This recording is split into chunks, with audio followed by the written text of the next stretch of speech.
You're thinking about buying a house and you need to know how long it's going to take for the process to get done. What is the actual timeline? Well, stick around so we can go over that.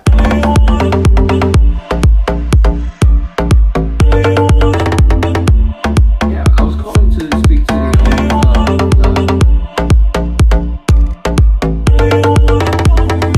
All right, welcome back, guys. So it's Manuel Colon, the real estate agent, again over here in Houston, Texas, helping out all my veterans as usual. So today I want to talk a little bit about what's the timeline and the process to actually buying a house. So the first thing you need to understand is what is the escrow process. So now the escrow process is simple, guys. The escrow process is once you have a contract, that means you found a house, your offer was accepted, and the seller and the buyer signed. You have what they call an executed contract.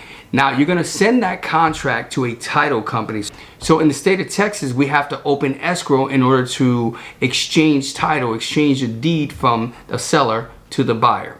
So that process is called escrow, and it starts from the point you have a contract to the point you get to closing day. Now closing day is simple. Closing day is the day you show up to the title company, normally separate from the seller and the buyer. They have different scheduled times to show up to the title company, and that's where everybody goes and they sign. And then once the seller signs, then the buyer signs, and then the property funds, and that's when you get your keys to your new home, right? It's a great day, it's an exciting day, and you get to start moving in and going through that whole process. So the first thing we should kind of break down is the actual escrow process. So once that title company has received the contract, what they do is they open title.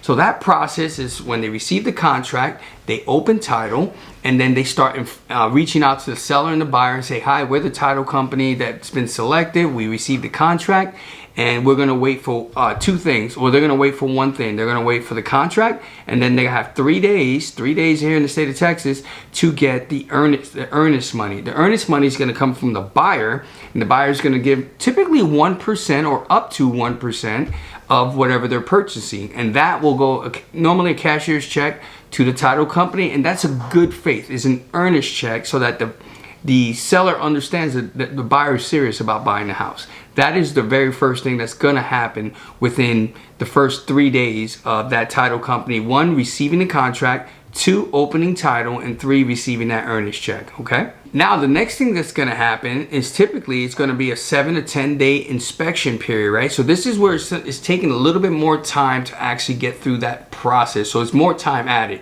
It took up to 3 days to get the contract to title, right? Now we're gonna pay another 7 to 10, depending on the contract, to get the home inspected. So that's when the buyer's gonna get the home inspected. They're gonna negotiate repairs if any are needed, and then they're gonna decide whether they want to go ahead and buy this house or not. Now, of special note, there's also a thing called an option period. Option period is normally 7 to 10 days, depending on the situation, and there's a check associated with this, normally $150, $250. It just kind of depends on the price point of the house, so we'll keep that kind of vague. But the point is that you have an option to get the place inspected, the property inspected. Then once it's inspected, you can negotiate repairs if needed, and then everything's okay, then you can push forward. But this is again adding time to the timeline. 3 days to open title, get the earnest money there. 7 to 10 days to get the inspection completed and negotiate repairs, and then we're moving forward to the next step. So the next step is going to be the mortgage application and the underwriting process. Now this can take anywhere between 5 days and 20 days. Now some of this can happen concurrently as you're going through the inspection, as you're going negotiating repairs. This is happening concurrently. So normally it's going to take between 5 and 20 days from the executed contract date. Now lenders are typically telling us around 30 days to get it all clear to close. However, about 5 to 20 days is really what we're looking for to ensure that we're actually going to get the buyers approved during this loan process. Now that varies from state to state. It's going to vary from lender to lender. So this is something that you want to ask the lenders up front before you actually have an executed contract, so you kind of know what that timeline is going to look like. But for the purpose of this video, let's just go between 5 and 20 days, okay? Now the next step is going to be the appraisal process. Now the appraisal process is when the lender says, okay, you guys have pushed past the option period, which means you're more than likely you're pushing forward to purchase the property. Now we're going to send an appraiser out to the home to ensure that the appraiser says that the house is worth what we have it under contract for. Because no lender is going to lend you money on a house that's, if the house is $300,000 and or at least contracted at $300,000 and it appraises at 290, then we're going to have to do a little bit more negotiations on the back end. But suppose the appraisal comes in right at 300,000, the contract was 300,000, everything's looking great.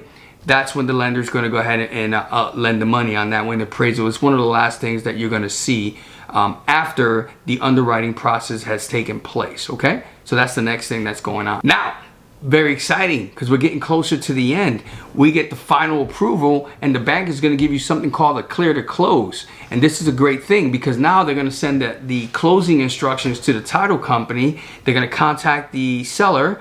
Title company will contact the seller and the buyer, and everybody's going to schedule their appointments to get to the closing table so we can close on this house.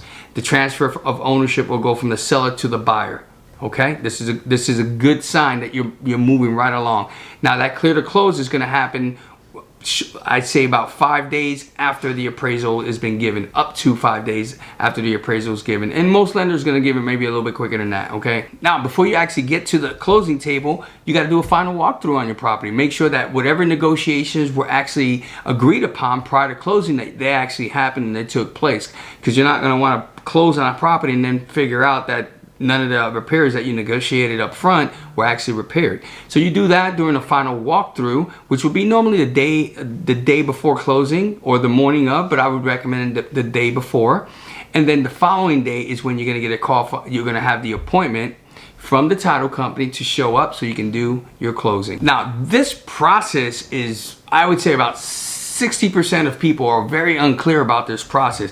Now it will vary from state to state just a little bit, but by and large, for the most part, this is the closing process. It's not that difficult, and you got to get yourself a really good real estate agent that'll sit you down and actually explain this process to you, because there are different phase lines that kind of happen during a closing process. Now it's not that hard, it's not that difficult, but it's important. There are key dates that you're going to want to know up front. You're going to want to understand them. You're going to want a competent and confident agent that can explain this to you, so that you actually know that they're actually tracking these days. And some of these days are critical, like what they call in the contract, time is of the essence, which means you have to actually perform by a certain time, otherwise you're in breach of the contract. So this is where a good experienced agent is going to come into place, somebody who's actually on top of things, who's tracking things for you, and can literally explain this process to you again, or just simply rewind the video and there you go. So how long does it take to close on a house, guys? Hey, roughly speaking, it's going to take around 30 days, right? Now, during COVID-19, the way the interest rates are going, they're not really locking down the rates as fast as they used to. They're fluctuating back and forth. So now the lenders are asking up to 45 days, which if you think about it, it's not really that bad. And so if you're planning on moving and your lease is running up, as an example, and you need to move soon, use the 30 to 45 day benchmark and then reverse plan that out so that you know when you should actually be looking for houses by the time you need to close on a house, so you can literally from door to door have those movers move you right into where you need to go. All right, guys, thanks for watching the video. Don't forget to subscribe and leave some comments below. If you want to see something else that you're interested in, maybe something that I haven't covered yet and you're wanting to know a little bit more about it, go ahead and leave me some comments below. And let's see what we can do. You guys take care.